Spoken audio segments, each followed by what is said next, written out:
Systematic investment planning यानी SIP, ये term आजकल हर इन्वेस्टर को पता है। आप इंटरनेट पे देखेंगे 10 साल में करोड़पति बन गए या फिर सिर्फ SIP से फाइनेंशियल फ्रीडम। लेकिन इनमें से कितने लोग एक्चुअली 10 साल तक SIP कंटिन्यू कर पाते हैं? सिंपल वर्ड्स में समझते हैं। SIP का मतलब हर महीने थोड़ा थोड़ा पैसा इन्वेस्ट करना ताकि एक लॉन्ग टर्म बड़ा अमाउंट बन सके। SIP करना गलत नहीं है, लेकिन डिसिप्लिन एक इम्पॉर्टेंट चीज़ है। 3 साल पहले मैं और मेरी दोस्त एक बार ऑफिस में ही बात कर रहे थे कि यार सब बोल रहे हैं SIP स्टार्ट करो वरना लेट हो जाएगा। हाँ, मैं भी वही सोचती हूँ। मेरी दोस्त ने एक रैंडम SIP स्टार्ट की।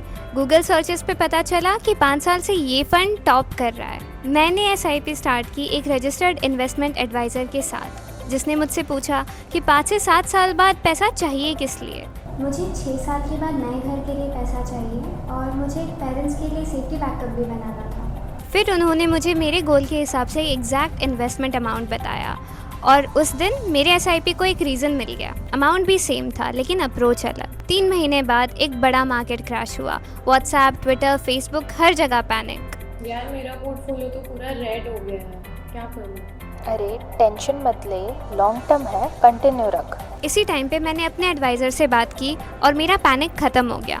तुम्हारा गोल 6 साल बाद का है। ये डिप एक्सपेक्टेड था। इस क्रैश से तुम्हारी गोल SIP पे इम्पैक्ट नहीं पड़ेगा। अगर 2 साल बाद का गोल होता तो हम स्ट्रेटेजी चेंज करते।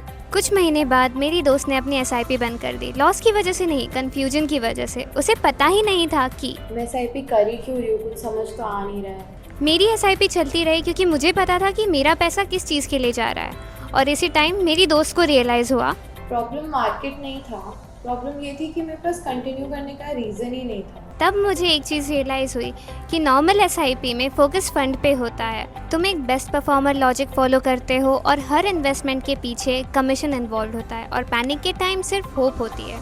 लेकिन एक रजिस्टर्ड इन्वेस्टमेंट एडवाइज़र के साथ की गई SIP में गोल सेंटर में होता है, नंबर्स क्लियर होते हैं और पैनिक के टाइम पे लॉजिक भी होता है। गोल एक स्टीयरिंग व्हील होती है और SIP इंजन स्ट्रॉन्ग हो सकता है लेकिन स्टीयरिंग के बिना कहीं भी ले जा सकता है। आज इसीलिए मैं सिर्फ गोल बेस्ड SIPs करती हूँ, एक रजिस्टर्ड इन्वेस्टमेंट एडवाइज़र की हेल्प के साथ। अगर आप भी SIP कर रहे हो तो अपने आप से ये सवाल पूछो कि ये SIP किस गोल के लिए है। अगर जवाब क्लियर नहीं है तो शायद SIP है लेकिन प्लानिंग नहीं। Investment in securities market are subject to market risks. Read all the related documents carefully before investing.